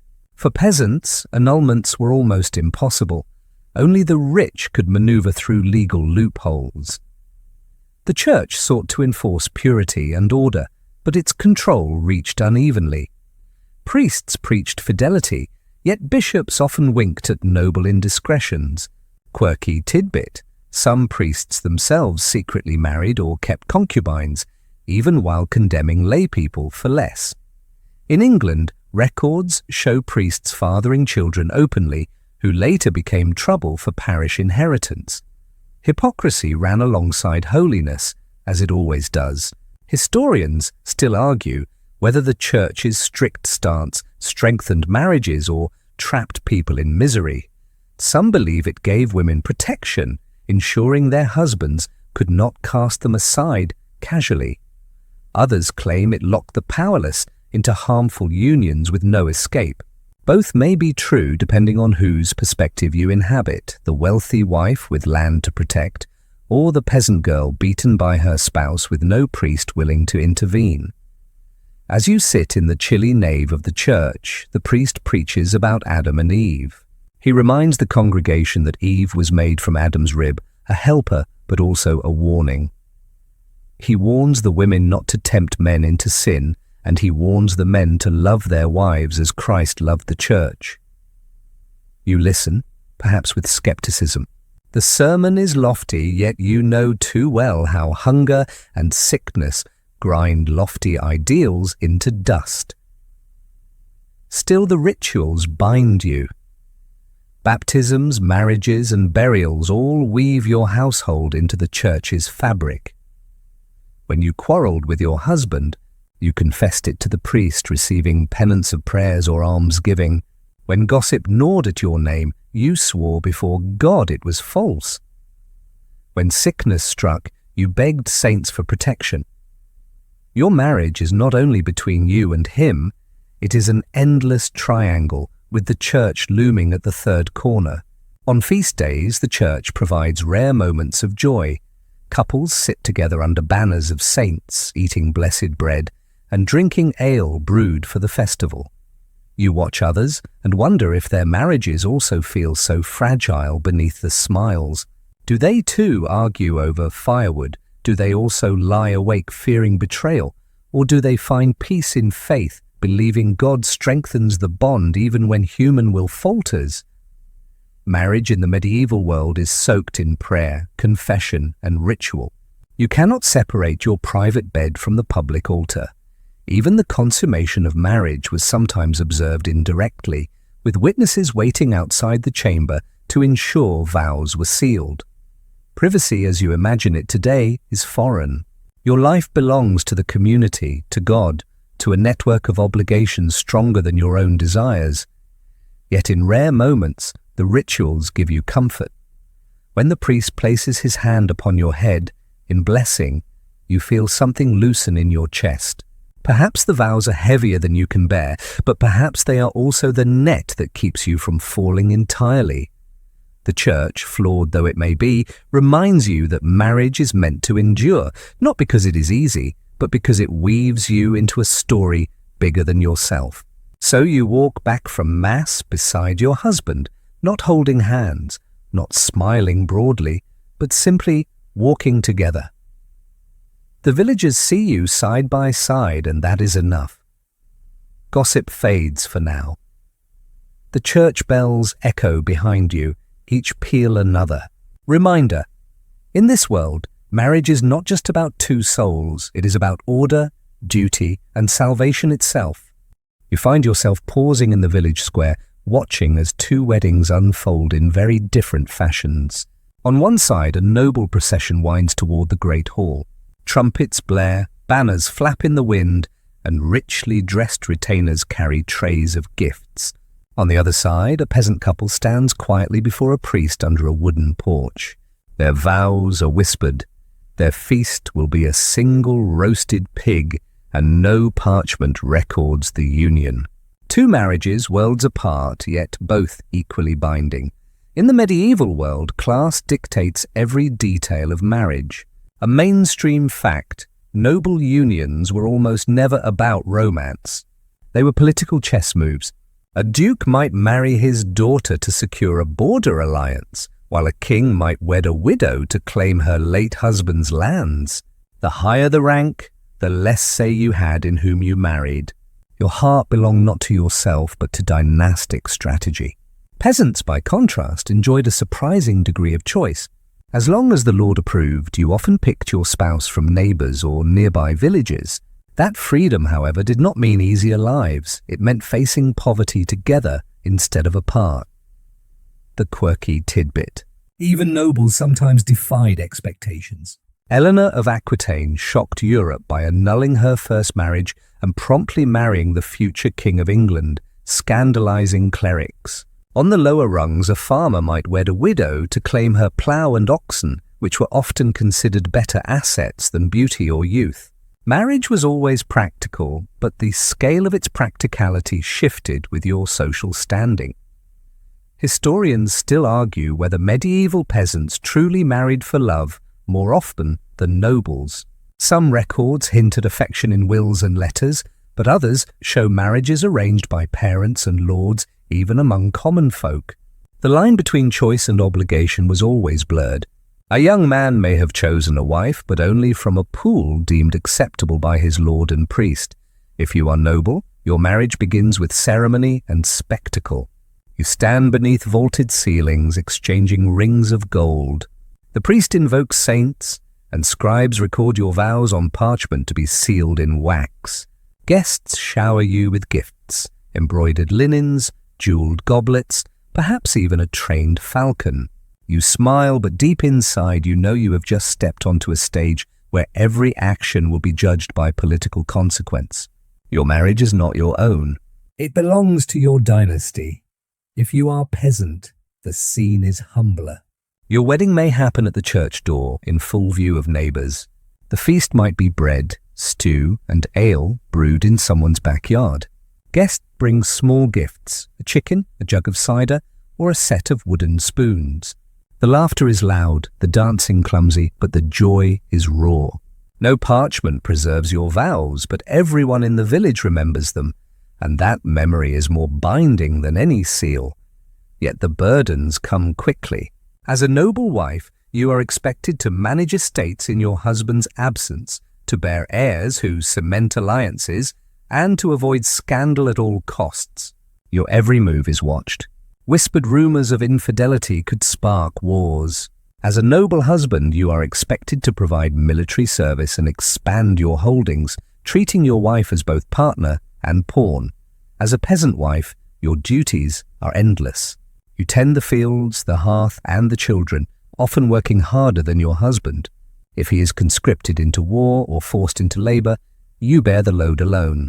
As a peasant husband, you provide through toil and sweat, yet no famine or disease can undo years of labor in weeks. You realize that class determines not only how marriages begin, but how they end. Noble marriages might end in annulments or separations engineered by church lawyers. Peasant marriages end in death, recorded only in the village's fading memory. Nobles secure dowries in gold. Peasants secure survival through shared hands in the soil. And yet, across both worlds, one truth binds them. Marriage, high or low, is rarely about two individuals. It is about families, communities, and obligations larger than any single vow. Whether sealed with gold rings or muddy handshakes, marriages weave society together. Without them, kingdoms fracture and villages crumble. So as you watch the noble procession march toward the hall and the peasants slip into the church porch, you realize that in the medieval world, your fate in marriage is never entirely your own. It is written not just by your heart, but by your birth. And whether you walk in silk or straw, that truth is unavoidable. Later that evening, you sit by the hearth and let your thoughts wander to a dangerous idea. Love. Real, irrational, inconvenient love. It is not the kind of thing priests encourage or lords tolerate, yet it whispers through the medieval world like a song carried on the wind. A mainstream fact, by the 12th century, the concept of courtly love emerged in noble courts, particularly in southern France. Troubadours sang of knights pining for ladies beyond their reach, often married to other men. This was not about marriage. It was about longing, desire, and an idealized devotion that could never be fulfilled. These songs spread through Europe, painting love as both intoxicating and dangerous. But for most common folk, love was less about poetry and more about survival, whether or not the person beside you could chop wood, fetch water, or milk the goat. The quirky tidbit is that there are recorded cases where couples married against the wishes of their families simply because they liked each other. In England, parish records describe young men and women fleeing across county lines to wed without parental approval, a medieval elopement of sorts. The church frowned, families raged, but sometimes love still triumphed. And occasionally, if you were very lucky, your arranged match grew into something resembling affection over the years. Sharing a bed of straw, surviving famine, and burying children together forged bonds deeper than romance novels could describe. Historians still argue whether love truly had any place in medieval marriage. Some insist it was irrelevant to a society dominated by contracts, dowries, and obligations. Others point to poetry, wills, and court cases where people clearly cared deeply for one another. Perhaps the truth lies in between. Love was not the foundation, but it sometimes bloomed within the cracks. Picture yourself as a noblewoman married off to secure a border alliance. Your husband is distant, busy with campaigns, and you find yourself drawn to the troubadour singing in the courtyard. His songs stir feelings you did not think marriage allowed. You cannot act on them openly, but the emotions are real. Love becomes a secret rebellion, lived in glances and verses, or imagine you are a peasant, sharing a hut with someone who makes you laugh, even when the roof leaks and the stew tastes like burnt onions. Love here is not dramatic.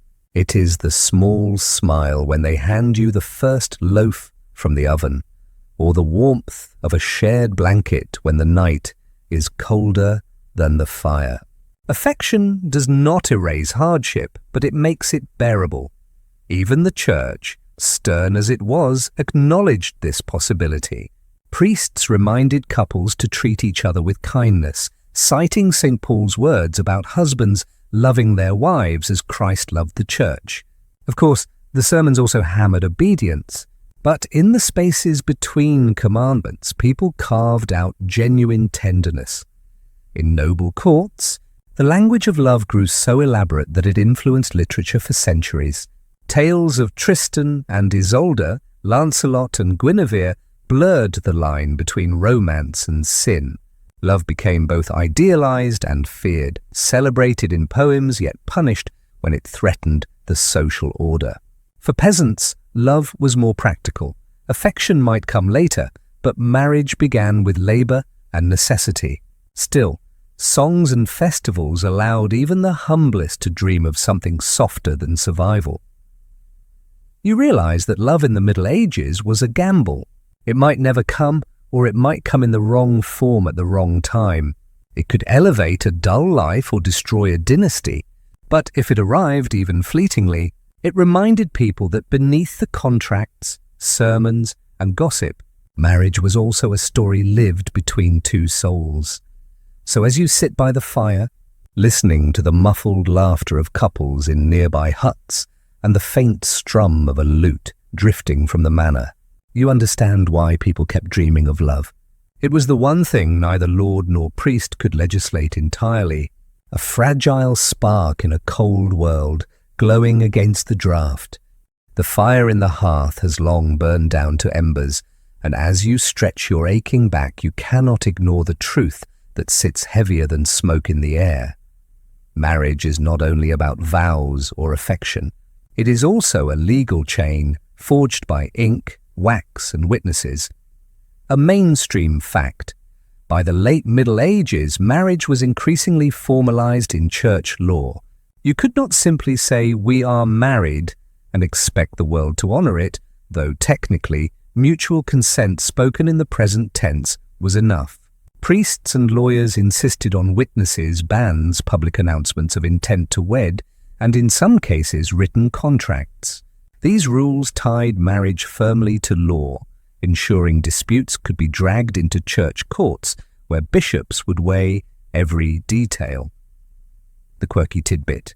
Medieval courts sometimes heard bizarre cases where people tried to escape marriages with creative excuses. A husband might claim he had been tricked by a woman disguised in a veil. A wife might insist the marriage was invalid because the vows were spoken in a drunken stupor. One famous record from York describes a man arguing that he was forced into marriage by armed relatives holding a sword at his back. The church sometimes agreed, sometimes not. Historians still argue whether medieval law protected or oppressed people in marriage. Some scholars note that women could sue for support or even challenge abusive husbands in ecclesiastical courts, giving them rare legal leverage. Others emphasize that once vows were spoken, escape was nearly impossible, leaving many trapped without hope. The debate circles endlessly, protection or prison. Perhaps both. For you, living within these rules means your life is no longer just yours. If you are a wife, your property, if you had any, largely transfers to your husband's control. Your dowry may provide some security, but it is also a tether binding you to obligations long after love fades. If you are a husband, you inherit authority, but also a crushing responsibility to maintain the household, pay dues, and provide heirs. Failure in these duties can bring shame or even lawsuits. Imagine standing in a church court, summoned because your neighbors claim your marriage was invalid. The bishop asks whether you spoke the vows freely, whether you consummated the union, whether bans were properly read aloud. Strangers dissect the most private corners of your life as though your marriage were a ledger to be audited. Your voice matters, but so do the testimonies of servants, neighbors, and anyone who remembers your wedding day. Privacy evaporates under the gaze of law. Even noble marriages, gilded though they are, remain vulnerable to legal shackles. Kings and queens often sought annulments when alliances soured or heirs failed to arrive. Lawyers combed genealogies, searching for distant kinship ties that could be used to declare a union void. These cases dragged on for years, echoing with arguments about bloodlines and holy law. For common folk, such luxury of argument was unthinkable. You were married until death, whether your heart agreed or not. The weight of law seeps into daily life. Every time you pass your spouse in the hut or hall, you feel the invisible chain linking you together. Even if affection cools, even if arguments flare, the bond holds because society insists it must. Marriage becomes less about happiness and more about survival under the rules written by men in robes. And yet, these legal bonds also offer protection. A woman abandoned by her husband can demand support through the courts. A man defrauded of his dowry can appeal to the bishop. Contracts ensure obligations are met, at least in theory. Law binds, but law also shields. It is a paradox, freedom lost in exchange for stability. You lie awake at night, hearing the wind whistle through the cracks of your hut or the drafty stones of your manor. The question gnaws at you. Are you joined to this person by choice, by love, or by law? The answer, uncomfortably, is all three. And though the legal chain weighs heavily, it is also the iron link that keeps the world of marriage from unraveling entirely. The rooster crows at dawn, but you are already awake. You have been awake for hours, staring at the roof beams and listening to the muffled breathing of your household. Because in marriage, especially for women, one truth looms larger than any contract, feast, or quarrel: the cycle of pregnancy and survival. A mainstream fact: in medieval Europe, a woman could expect to bear 6 to 10 children over her lifetime, though many would not survive infancy. Childbirth was the most dangerous moment of a woman's life. Mortality rates were high, and even the most routine birth could end in fever or hemorrhage. Men often prepared wills when their wives went into labor, a grim acknowledgement that death might arrive with new life. A quirky tidbit tells of talismans and charms passed from mother to daughter. In some regions, women wore belts or amulets inscribed with prayers to Saint Margaret, patron saint of childbirth. In England, manuscripts contained birth girdles, long strips of parchment covered in sacred text, wrapped around the mother's belly during labor. Scholars today debate whether the ink itself was thought to carry protective power, or whether it was the ritual of binding that comforted frightened mothers. Historians still argue whether childbirth was viewed with stoic acceptance or overwhelming dread. Some sources depict women laughing and gossiping between contractions, as if treating birth as another communal task. Others record screams, desperate prayers, and communities shaken by the frequency of maternal death. Perhaps both are true, an uneasy blend of courage and terror in a world without anesthesia or sterile tools. If you are a wife, you learn quickly that marriage is not just a bond with your husband, it is a pact with your own body. Your belly swells, your feet ache, and neighbors begin speculating whether the child will survive the winter. Each pregnancy is both a hope and a threat. Success means another mouth to feed, but also another set of hands for the fields. Failure means grief and whispers of curses. If you are a husband, you hover awkwardly on the edges. Childbirth is women's work, aided by midwives and female relatives. Your role is to wait, to pray, and sometimes to dig a grave. You might pace the courtyard, clutching a rosary, ears straining for either a newborn cry or the silence that signals tragedy. Marriage teaches you that your household's future rests not in your sword arm or your plough, but in the fragile strength of your wife's body. The daily rhythm of married life bends around this cycle. Women nurse infants while spinning wool. Men plough fields while children toddle in the furrows. Death is never far. A fever, a bad harvest, or contaminated water can steal a child within days. And yet joy persists. You smile when you hear the gurgle of a baby, or watch an older sibling cradle a newborn with surprising tenderness. Marriage becomes, in essence, a gamble with time. You pray that at least some of your children will survive to adulthood, to care for you when age steals your strength. Without them, you risk destitution. With them, you risk burying half before they can speak. The stakes are cruel, but you have no choice but to play. Imagine sitting by the hearth, nursing your child while neighbors visit to offer broth and gossip. They bring stories of births gone wrong, of miraculous survivals, of twins believed to be omens. Some mutter about witches or curses when infants die too often in one household. Others simply shrug, hardened by experience. Life, they say, is brief. Love them while you can, and so you do. You kiss the soft head of your newborn, even as you wonder whether they will live through the winter. You hold your spouse's hand during labor, even as you know it may be the last time. Marriage in the Middle Ages is not only about contracts, feasts, and quarrels. It is about watching life and death dance together in your own bed. You drift to sleep that night with a quiet realization. In this world, survival itself is the greatest vow, and every child who breathes in your arms is proof that for one more day, you and your marriage have defied the odds. By now you realize that even when you close the shutters and try to live quietly, your marriage is never truly private. Every cough, every quarrel, and every birth cry carries through thin wooden walls and open courtyards. In a medieval village, the community does not just live around you, it lives inside your marriage. The gossip begins with something as small as where you sit at church. If you sit too far from your spouse, tongues wag. If you laugh a little too freely with someone else at the market, eyebrows rise. Neighbours notice when your field lies fallow or when your wife fetches water alone too often. They turn these observations into stories, embroidered and exaggerated, until your daily routine becomes free entertainment. A mainstream fact, in many medieval towns, communal watchfulness was woven into the fabric of life. Courts relied heavily on testimony from neighbours. If your marriage was troubled, the community might drag your business into the open through church courts or local manorial sessions. A single complaint about neglect, abuse, or scandal could spiral into days of questioning by officials who had no qualms about prying into your most private quarrels.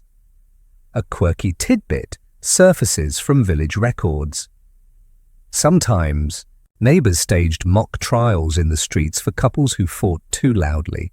They might bang pots, shout accusations, or even parade effigies of the spouses through the town. These noisy, chaotic events were called charivari in France and skimmington rides in England. Imagine waking to find your likeness on a donkey, jeered at by children with sticks. It was both comedy and punishment, meant to shame couples back into conformity. Historians still argue whether this communal surveillance strengthened marriages or made them unbearable. Some claim it offered support, ensuring no partner could suffer silently without neighbours stepping in. Others insist it created fear and resentment, trapping couples in roles they could not escape. Either way, you live under watchful eyes that see far more than you wish. Your neighbours know when your larder runs empty, when your wife carries another child, when your husband spends too many evenings at the alehouse. They whisper about whether the baby looks like its father, whether your wife seems too tired, whether your husband has debts he hides. Even your children repeat snatches of adult talk, carrying gossip like kindling from one hearth to another. If you try to ignore it, you soon learn that gossip shapes reality. A rumour can stain your reputation more deeply than fact. A wife labelled unfaithful may find no allies. A husband accused of cruelty may lose credit with neighbours. Even if untrue, stories cling like soot on clothes. You may wash and protest, but the stain remains, and yet sometimes gossip softens into care. If you fall ill, the same neighbours who whispered about your quarrels bring broth and help with chores. If your child sickens, they sit by your hearth and pray. The line between judgment and compassion blurs daily, shifting with the wind of rumour and the pull of kinship. Marriage, in this sense, is never just between two people. It is a stage play with the entire village as audience and critic. You and your spouse must perform your roles carefully or risk the jeers of the crowd. Too much affection invites laughter. Too little invites suspicion. The balance is impossible, yet necessary, so you smile at neighbours even when weary. You attend feasts, offer gifts, and lend tools, knowing that goodwill keeps tongues kinder. You measure every word, every gesture, because you know that by morning, your choices will be someone else's evening story. When you finally lie down on your straw bed, you hear not just the creak of beams, but the echo of voices beyond your walls. Your marriage is yours, but it belongs to the village too. And in this medieval world, silence is rare, privacy is impossible, and gossip, relentless, sharp, and strangely comforting, is as steady as the church bells tolling in the night. The seasons roll on, and with them the burdens of years begin to press on your shoulders. The work that once felt exhausting now feels almost impossible. Your joints ache as you rise from the straw bed, your breath shortens when you haul water, and your vision blurs as you stitch by firelight. Marriage in the Middle Ages is not only about vows spoken at youth, it is about what remains when youth fades and old age takes its place. A mainstream fact: life expectancy in medieval Europe averaged around 35 to 40 years, but this number is deceptive. Many children died young, lowering the average dramatically. Those who survived childhood often lived into their 50s or 60s. Old age was not unknown, but it came with frailty, dependence, and often poverty. Marriages that endured into these later years were marked by survival itself, a victory against plague, famine, and war. The quirky tidbit is that old couples often became symbols of humour and wisdom at once. Folk tales mocked the nagging old wife or the doddering old husband, while ballads occasionally praised couples who had weathered life together. Some villages even celebrated long marriages with special feasts, though these were rare luxuries. Surviving 50 years together was so unusual that it was seen as miraculous. Historians still argue whether old age softened marriages or sharpened their edges. Some suggest that couples grew more companionable, having survived so many hardships side by side. Others insist that resentment deepened as dependence and frailty turned love into obligation. Surviving records offer both pictures: tender letters between aging nobles, but also bitter court disputes where elderly couples accused one another of neglect or cruelty. If you are a wife, your body bears the marks of decades, scars from childbirth, hands roughened by endless labor, a back bent from carrying burdens too heavy. You may find your strength waning just as your children leave to form their own households. The man you once leaned upon may now lean on you, his own strength sapped by years in the fields or wars. If you are a husband, you feel the humiliation of lost vigor. Tools slip from your hands, your pace slows, and younger men surpass you easily. Your wife, who once seemed dependent, now keeps the household steady when your body falters. This reversal can spark gratitude or bitterness depending on the day. The rhythms of marriage shift in old age. Quarrels over fidelity fade, replaced by arguments over firewood, blankets, or who forgot to tend the animals. The passions of youth settle into quieter patterns, sitting together in silence, sharing a crust of bread, telling stories of times when your bodies could run and dance. You become each other's memory keepers, holding fragments of a past no one else remembers. In noble households, old age brings different challenges. Dowagers cling to their dower lands, widowers remarry to secure heirs, and aging couples strategize about inheritance. Letters reveal both tender affection and sharp disputes over wealth. For peasants, the struggle is simpler but harsher.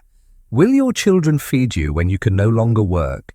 Will your marriage endure if survival demands sacrifices you can no longer make? You sometimes sit by the fire and study your spouse's face, worn as your own. You remember when they were younger, when their hair was darker, when their laugh rang louder. The memory flickers, bittersweet. Affection may not have been the foundation of your marriage, but after decades of shared burdens, it has taken root. It may not be passion, but it is something sturdier: familiarity, companionship, endurance, and yet fear lingers. Each cough, each stumble, each fever could be the end. You find yourself whispering prayers not for wealth or joy, but simply that you might outlast another winter together. 'Cause after so many years, the thought of sleeping alone in the drafty hut or empty manor chamber feels heavier than all the burdens that came before. Marriage in old age is less about what you gain and more about what you hold on to. And as you watch your spouse doze by the fire, head bowed, hands folded, you realize that after everything, the quarrels, the gossip, the labor, the fear, endurance itself has become its own form of love. The day finally comes when the bells toll not for a feast nor for a wedding, but for death. One of you lies still beneath a woolen shroud, and the other stands trembling by the open grave. This, too, is part of marriage in the Middle Ages, the final separation, when vows spoken before God meet the test of mortality. A mainstream fact, medieval marriage vows often included the phrase, "Till death do us part," a reminder that only death, not quarrels, gossip, or courts, could break the sacramental bond. Death was a constant presence. Plagues, famines, and wars ensured that many couples did not grow old together. Widowhood was not rare, but expected, and remarriage often followed swiftly, not always out of love but out of necessity. The quirky tidbit is that widows and widowers sometimes used mourning rituals to assert independence. In parts of Europe, widows wore distinctive veils or hoods for a set period, signalling their grief and social status. Some relished this liminal role, free from a husband's authority, yet still respected as the lady of the household. Others quickly remarried, sometimes within months, to secure protection and support. Love might fade into pragmatism once again. Historians still argue whether widowhood brought liberation or hardship. For noble widows with dower lands, it could mean newfound authority, managing estates and negotiating with lords. For peasants, widowhood often meant poverty unless children or kin stepped in. Records show widows suing to keep land, remarrying for survival, or joining convents to escape dependence altogether. The experience varied wildly, but always reshaped the meaning of marriage. Picture yourself as the survivor. You stand by the grave, clutching rosary beads as the priest intones prayers. Neighbors murmur condolences, but their eyes already measure your future. Will you remarry, or will you cling to independence? Children weep or stare in silence, too young to understand. The hollow thud of earth on wood is the sound of vows ending, the sound of a life rearranged. That night, the hut feels cavernous. The silence presses on you like a weight. You reach for a presence that is no longer there. The warmth beside you, the muttered complaints, even the arguments that once kept you awake. Absence is louder than any quarrel. You realize that in death, even the harshest marriage leaves behind an ache. And yet, life continues. The fields still need ploughing, the animals still need feeding, the markets still buzz with gossip. Perhaps in time you remarry, forging a new bond shaped less by passion than by necessity. Or perhaps you remain alone, carving out a quieter existence as the respected widow or widower of the village. Either way, you learn that marriage in this world is both fragile and enduring. Fragile against death, yet enduring in memory and community. Years later, when others speak of your marriage, they may not recall the arguments or scandals. They may not remember the sermons or the gossip. Instead, they will remember that you endured together, that you tilled fields, raised children, and faced winters side by side. In a world where survival itself was uncertain, that endurance is its own legacy. And as you grow old, or as you look back from beyond, perhaps you finally understand the strange truth of medieval marriage. It was never truly about love, nor only about law, nor entirely about faith. It was about weaving two lives into the fabric of a fragile world, holding fast through storms, and leaving behind a memory that others could lean upon. So as the bells fade into the distance, you close your eyes one last time, carrying with you the weight of vows kept, quarrels endured, and tenderness found in unlikely places. Death parts you, but the story of your marriage lingers in the smoke of hearths, the lines of court records, and the whispers of descendants who carry your name.